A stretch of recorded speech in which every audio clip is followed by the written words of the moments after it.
కొండా సురేఖ మతి స్థిమితం లేని మాటలు. ఇది నేనంటం లేదండి, బీఆర్ఎస్ నాయకుడు ఎక్స్ ఐపీఎస్ ఆఫీసర్ అయినటువంటి ఆర్ఎస్ ప్రవీణ్ కుమార్ గారు అంటున్నటువంటి మాట. ఎందుకు ఈ మాట అనవలసి వచ్చింది ఆర్ఎస్ ప్రవీణ్ కుమార్ అంటే, మీరందరూ ఆల్రెడీ చూసే ఉంటారు. నిన్న కొండా సురేఖ గారు మళ్ళీ తన పరిధిని మించి ఒక ఆరోపణ చేయడం జరిగింది. ఆమెకి ఇది సర్వసాధారణం అయిపోయింది. ఎవరి మీద పడితే అది ఎట్లా పడితే అట్లా ఆమె మాట్లాడుతున్నది. నిజంగానే ఆమె మతి స్థిమితం ఉండి మాట్లాడుతున్నదా లేదా అన్నది ఒక ప్రశ్నార్థకంగా మారిపోయింది. మనకందరికీ గుర్తుండే ఉంటుంది, మీ అందరికీ నాగార్జున గారి మీద, సమంత గారి మీద ఆమె చేసినటువంటి వ్యాఖ్యలు ఏవైతే ఉన్నాయో కేటీఆర్ గారికి సంబంధించి ప్రస్తుతం ఈ కేసు కోర్టులో నడుస్తున్నది. నిజంగా ఒక మహిళ అయి ఉండి తన పరిధిని మించి చాలా దారుణాతి దారుణంగా నీచాతి నీచంగా ఆమె మాట్లాడింది. అక్కడ నిజమేంటి అన్న విషయాన్ని పక్కన పడేస్తే, ఒక మహిళగా, ఒక మంత్రిగా ప్రెస్ ముందు ఆమె అట్లా మాట్లాడడం అన్నది నిజంగా భారతదేశ చరిత్రలో ఇంతవరకు జరగలేదు అని చెప్పేసి నేను నమ్ముతున్నాను. కానీ ఆమె అయితే మాట్లాడింది. సరే, ఆ విషయం అయిపోయింది. ప్రస్తుతం కోర్టులో కేసు నడుస్తుంది. అంటే దాని తర్వాత కూడా మళ్ళీ 2-3 సార్లు ఆమె అదే ప్రయత్నం చేసింది. ఒక విషయం ఏంటంటే, కొన్ని రోజుల కింద నేను ఒక వీడియో చూసిన, పార్టీ అంటే బీర్లు బిర్యానీ ఉండాలి అని చెప్పేసి ఒక మంత్రి స్థాయిలో ఒక మహిళ అది కూడా అనడం అన్నది ఇది నీచం. అది మరొక ముందే మళ్ళీ ఇప్పుడు ఆర్ఎస్ ప్రవీణ్ కుమార్ గారి మీద డైరెక్ట్గా దాడి చేసే ప్రయత్నం అన్నది ఇక్కడ కొండా సురేఖ గారు చేయడం జరిగింది. ఏంటి అంటే, గురుకులాల్లో ఏదైతే ఫుడ్ పాయిజనింగ్ జరుగుతున్నదో దానికి ఆర్ఎస్ ప్రవీణ్ కుమార్ గారు కారణం అని చెప్పేసి, ఇది మొత్తం ఇదేదైతే ఉందో గురుకులాల్లో జరుగుతున్నటువంటి ఈ ఫుడ్ పాయిజనింగ్ తీసుకెళ్ళి ఆర్ఎస్ ప్రవీణ్ కుమార్ గారి మీద రుద్దడానికి ఒక ప్రయత్నం చేసింది కొండా సురేఖ గారు. నిన్న అంటే శనివారం ప్రెస్తో మాట్లాడుకుంటూ ఆమె ఈ విషయాన్ని చెప్పడం జరిగింది. ఆర్ఎస్ ప్రవీణ్ కుమార్ గారు సెక్రటరీగా ఉండే, గురుకులాలకి సెక్రటరీగా ఆయన 9 సంవత్సరాలు పనిచేసిండు. అందులో 2 సంవత్సరాలు కాంగ్రెస్ ప్రభుత్వంలో ఉన్నప్పుడు పనిచేసిండు, 7 సంవత్సరాలు బీఆర్ఎస్ ప్రభుత్వం ఉన్నప్పుడు పనిచేసిండు. కాకపోతే ఇక్కడ విషయం ఏంటంటే, ఆయనని సెక్రటరీగా తీసుకొచ్చింది కాంగ్రెస్ పార్టీ. అది కొండా సురేఖ గారికి తెలుసా తెలియదా అన్నది నాకైతే తెలియదు. కాకపోతే ఆ ప్రెస్ కాన్ఫరెన్స్లో ఈ ఫుడ్ పాయిజనింగ్కి కారణము ఆర్ఎస్ ప్రవీణ్ కుమార్ అని చెప్పేసి ఆమె చెప్పడం అనేది జరిగింది. ఒక్కసారి ఈ వీడియో కొంచెం జాగ్రత్తగా చూడండి. ఆర్ఎస్ ప్రవీణ్ కుమార్ హస్తం ఉందని చెప్పి నేను నమ్ముతా ఉన్నాను. ఎందుకంటే ఆయనకు అన్ని హాస్టల్స్లో కూడా ఆయన అనుచరగణం ఉన్నది. కొంతమంది ఆయన వర్గాలను ఏర్పాటు చేసుకున్నాడు. కావాలని ఇటువంటి ఇష్యూలను క్రియేట్ చేసి ప్రభుత్వాన్ని బద్నాం చేసేటువంటి ఒక ప్రణాళిక ఈయన ద్వారా నడిపిస్తూ ఉన్నారు టీఆర్ఎస్ నాయకుడు సైకోరావు అని చెప్పి నేను అనుకుంటా ఉన్నాను.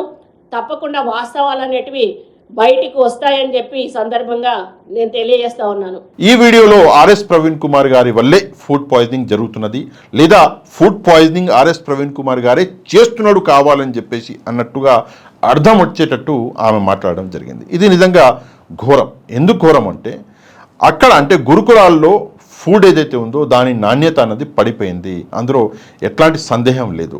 దానివల్ల స్టూడెంట్స్ అంటే విద్యార్థులు చాలా బాధలు పడుతున్నారు. మనందరికీ తెలుసు, ఈ సంవత్సరంలోనే 39 సార్లు అనుకుంటా లేదా 40 సార్లు ఈ ఫుడ్ పాయిజనింగ్ కేసులు మన ముందుకు వచ్చినాయి. మొత్తం 886 లేదా 887 మంది పిల్లలు ఇంతవరకు అడ్మిట్ అయ్యారు హాస్పిటల్లో. అందులో దారుణం ఏంటంటే, 4 పిల్లలు అనుకుంటే చనిపోయారు కేవలం ఫుడ్ పాయిజనింగ్ వల్ల. అదర్ దెన్ ఫుడ్ పాయిజనింగ్ మనం చూసుకుంటే, నిన్న నేను కూడా చెప్పడం జరిగింది, దాదాపు 50 మంది పిల్లలు చనిపోయారు. కొంతమంది సూసైడ్ చేసుకున్నారు, కొంతమంది ఆరోగ్య రీత్యా చనిపోయారు ఫుడ్ పాయిజనింగ్ వల్ల. మొత్తం 50 మంది గురుకులాల్లో ఉన్నటువంటి పిల్లలు చనిపోవడం జరిగింది. దీనికి ప్రభుత్వం బాధ్యత వహించకూడదా? ఎందుకంటే ఇదంతా జనవరి నుంచి, అంటే కాంగ్రెస్ పార్టీ వచ్చినప్పటి నుంచే ఇదంతా జరుగుతున్నది. అంటే దీని బాధ్యత ప్రభుత్వానిదే కదా. ఎంత దారుణం అంటే, మనం అందరం చూసాము, శైలజ ఎవరైతే విద్యార్థిని ఉండినో శైలజ నిమ్స్ హాస్పిటల్లో అడ్మిట్ అయ్యి 23 రోజులు నిమ్స్ హాస్పిటల్లో, మొత్తానికి 27 రోజులు ఆమె తన జీవితంతో ఒక పెద్ద యుద్ధం చేసింది. బతకాలి, నా తల్లిదండ్రులకి నేను పనికి రావాలి, నేను పెద్దయి ఒక మంచి చదువులు చదువుకుని నా తల్లిదండ్రులకి అండగా ఉండాలి అని చెప్పేసి ఆమె చాలా ప్రయత్నం చేసింది బతకడానికి. 27 రోజులు, అందులో నిమ్స్లో 23 రోజులు తన ప్రాణంతో పోరాడింది ఐసీయూలో, వెంటిలేటర్ పైన. అయినా కూడా ఆమె బతకని పరిస్థితి. దాన్ని కూడా తీసుకొచ్చి ఈరోజు ఆర్ఎస్ ప్రవీణ్ కుమార్ గారి మీద రుద్దడానికి కొండా సురేఖ గారు ప్రయత్నం చేసింది. ఇది నిజంగా దారుణం. అది కాకుండా ఇంటెలిజెన్స్ వర్గాలు ఎవరైతే ఉన్నారో వాళ్ళు ఈ ప్రవీణ్ కుమార్ గారు లాంటి వాళ్ళు లేదా బీఆర్ఎస్ పార్టీ వాళ్ళ మీద నిఘా పెట్టినాయి అని చెప్పేసి ఇంకొక మాట ఆమె చెప్పే ప్రయత్నం కూడా చేసింది. అది కూడా దారుణం. ఎందుకంటే నిఘా వర్గాలు చేయవలసిన పని అది కాదు. నిఘా వర్గాలకి చేయవలసిన పని ఉంది. ఒక మంత్రిగా మీరు చేయవలసిన పని ఇది కాదు. ఎట్లా పడితే అట్లా ఎవరి మీద పడితే వాళ్ళ మీద ఎంత అంటే అంత అభియోగం మోపడం మీ పని కాదు. మీ పని మీరు కరెక్ట్గా చేస్తే ఇంతమంది పిల్లలు చనిపోరు, ఇంతమంది పిల్లలు హాస్పిటళ్ళల్లో అడ్మిట్ అవ్వరు. దారుణం ఏంటి అంటే అక్కడ మనం చూసుకుంటే వీడియోలలో ఆ ఆహారం అన్నది కనిపిస్తున్నది. ఎంత ఘోరంగా అంటే ఒక డైలాగ్ ఉంది సినిమాలో, కోటా శ్రీనివాసరావు గారి డైలాగ్, కుక్కలు కూడా ముట్టవయ్యా అని చెప్పేసి అంటాడు ఆయన. సేమ్ అట్లనే కుక్కలు కూడా తినని ఆ ఫుడ్ ఏదైతే ఉందో ఆహారం అది మన పిల్లలకి పెడుతున్నారు, పెట్టి వాళ్ళ చావుకి కారణమవుతున్నారు. శైలజ తిన్న ఆహారం ఎంత దారుణంగా ఉండే అంటే ఆమె ఇంటర్నల్ ఆర్గన్స్ అన్నీ పనిచేయడం ఆపేసినాయి, లోపల నరాలు పేగులు తెగిపోయినాయి, అంత పరిస్థితి అన్నది వచ్చింది. కిడ్నీలు ఫెయిల్ అయిపోయినాయి, లివర్ ఫెయిల్ అయిపోయింది కేవలం ఆ ఆహారం వల్ల. ఆ ఆహారం అన్నది పాయిజన్ కంటే డేంజర్గా ఆ మీద వర్క్ చేసింది. ఇది నిజంగా ఘోరము, దారుణము. దీనికి ప్రభుత్వం బాధ్యత వహించాలి. కానీ ప్రభుత్వ మంత్రులు ఎంత దారుణంగా మాట్లాడుతున్నారు అంటే, ఉదాహరణకి మా సీతక్క గారు ఇక్కడ సీతక్క ఒక మాట చెప్తున్నది ఒక్కసారి ఇక్కడ వినండి. ఫుడ్ పాయిజన్ ఎక్కువ అవుతుంది, దాని వెనుక పెద్ద కుట్ర నడుస్తుంది అనేది స్పష్టంగా అర్థమవుతుంది.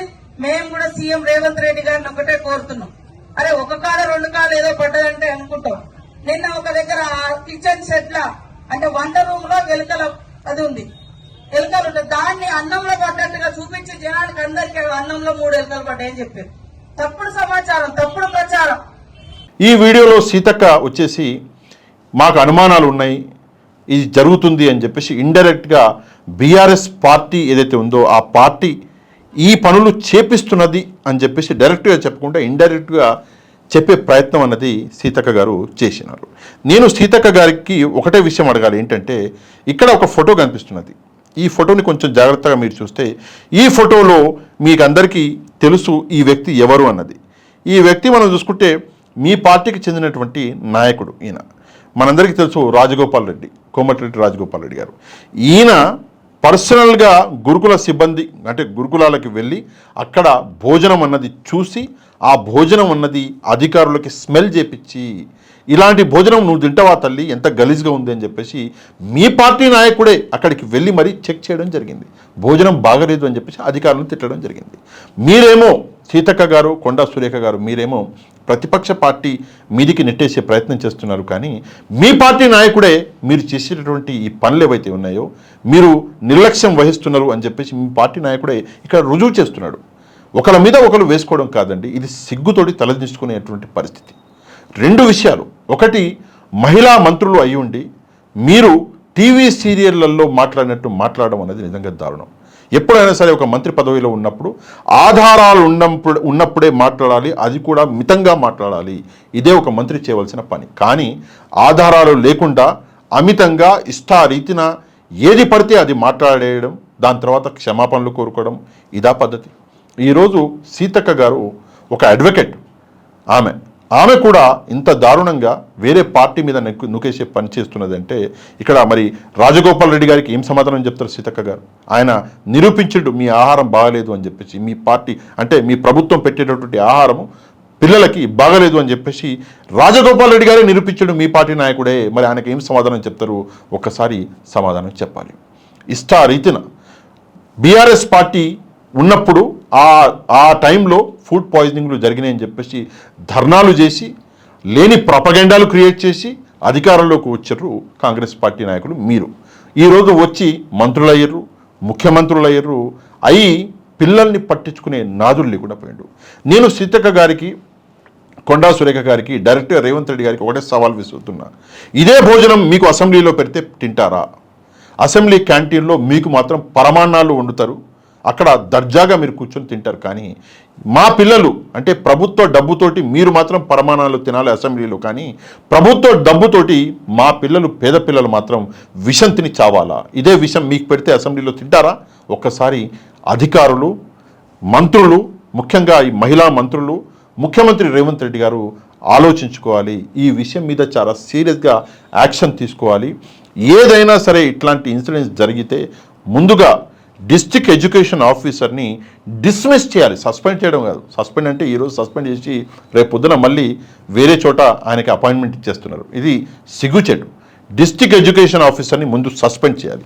మొత్తం బెల్ట్ డిస్ట్రిక్ట్ ఎడ్యుకేషన్ ఆఫీసర్ దగ్గర నుంచి ఈ గురుకుల పాఠశాల ఇన్ఛార్జ్ వరకు అందరినీ పైనుంచి కింద దాకా సస్పెండ్ చేసి పడేయాలి.